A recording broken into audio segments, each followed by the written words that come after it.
La guerra contra Esparta degeneró en un duro y amargo conflicto que duró toda una década.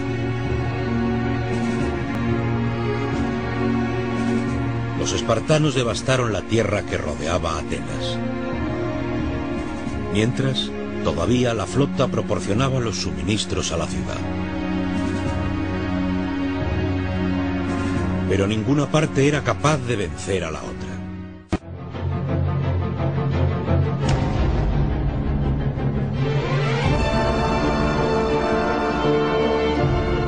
El pueblo acudió a la diosa Atenea.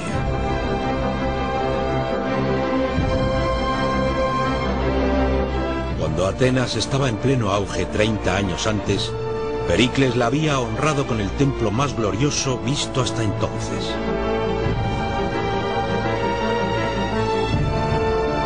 Pero la diosa no les podía ayudar.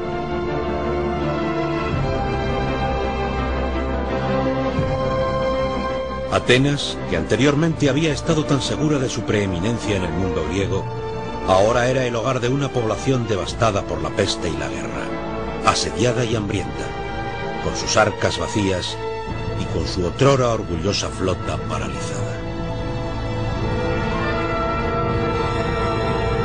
En el 404 a.C., Atenas finalmente se rindió al comandante espartano Lisandro. Las condiciones de los espartanos eran muy duras. Los grandes muros que habían defendido la ciudad debían ser derribados. Su flota debía ser destruida.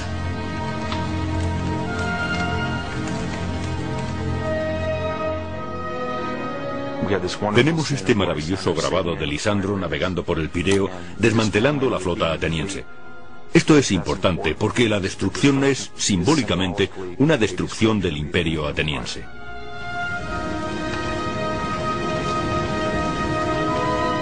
Los restos de la gigantesca armada de Atenas fueron quemados. Solo se dejaron 12 barcos.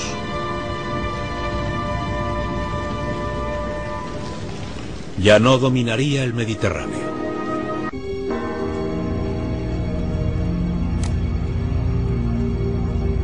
Humillados y con su imperio perdido, los atenienses buscaban a quién culpar por su derrota. Buscaron a un enemigo dentro de los muros de su ciudad, a alguien que se hubiera atrevido a cuestionar sus sueños de supremacía. Buscaban a Sócrates. Sócrates era un crítico. Era un crítico del pensamiento y de las ideas de sus conciudadanos y criticaba los asuntos públicos de Atenas.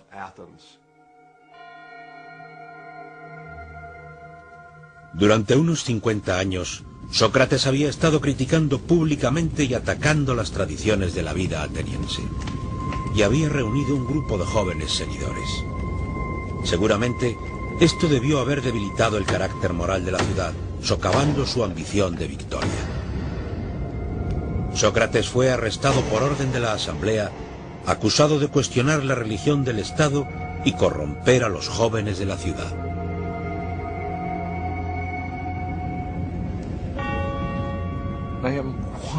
Estoy muy seguro de que, especialmente en una sociedad relativamente pequeña como Atenas, alguien que está continuamente cuestionando los principios mediante los cuales se ha gobernado la ciudad, era percibido como un gran peligro por algunas personas de esta sociedad. Unos cientos de personas lo querían eliminar y lo hicieron. Los atenienses juzgarían al único hombre que se atrevió a cuestionar la manera de vivir sus vidas. El juicio de Sócrates se celebró en el mercado central de Atenas, bajo la sombra de un toldo que les protegía del feroz sol griego. Sería juzgado por un jurado formado por sus conciudadanos, elegidos al azar. Pero este no fue un juicio tal y como hoy lo conocemos. El sistema legal ateniense era bastante diferente al moderno. No había abogados, no hay un juez preparado. Es en ciertos aspectos un sistema aterrador desde un punto de vista moderno. La ley no tenía las mismas dimensiones que las de una sociedad moderna. Sócrates fue juzgado por la misma clase de personas que hacía 7 años había condenado a 6 generales a una ejecución sumaria. Solo le concederían un tiempo limitado para defenderse a sí mismo. Todos los discursos dados en los juzgados atenienses eran cronometrados con un reloj de agua. El agua caía a un ritmo constante de una vasija a otra.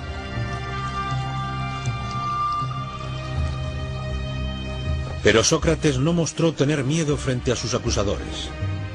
De hecho, era rotundamente terco. Explica que lejos de corromper Atenas, su vida de interrogantes no había hecho más que mejorar a la ciudad.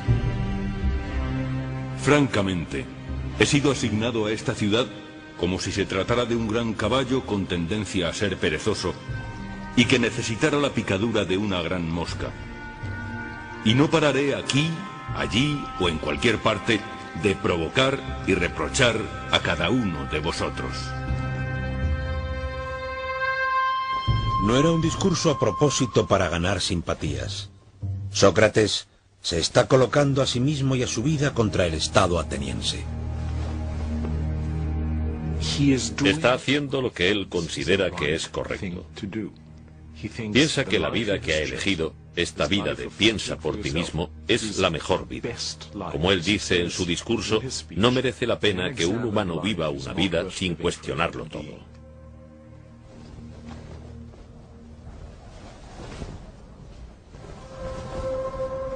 Si Sócrates se hubiera disculpado en el juicio, quizás hubiera sido absuelto.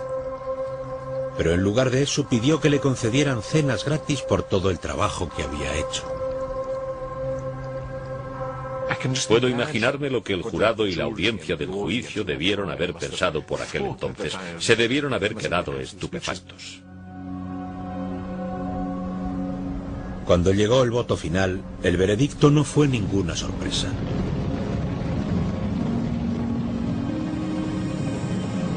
El jurado encontró a Sócrates culpable y le condenó a muerte. Pero Sócrates reaccionó con calma y serenidad.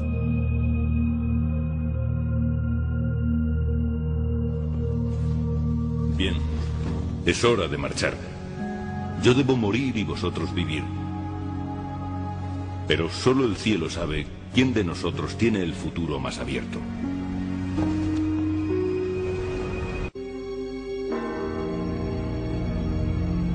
Desde el juzgado, llevaron a Sócrates a la prisión.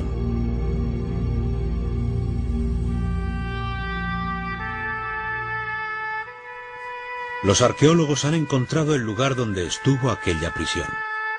Todavía podemos trazar la disposición de la celda donde probablemente Sócrates estuvo preso.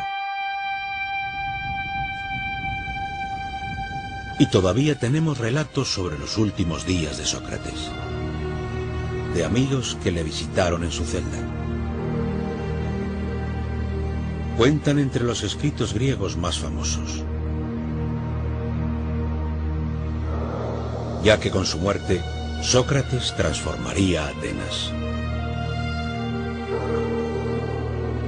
Demostraría a sus conciudadanos que merecía la pena morir por los principios de la razón, por cuestionar al mundo.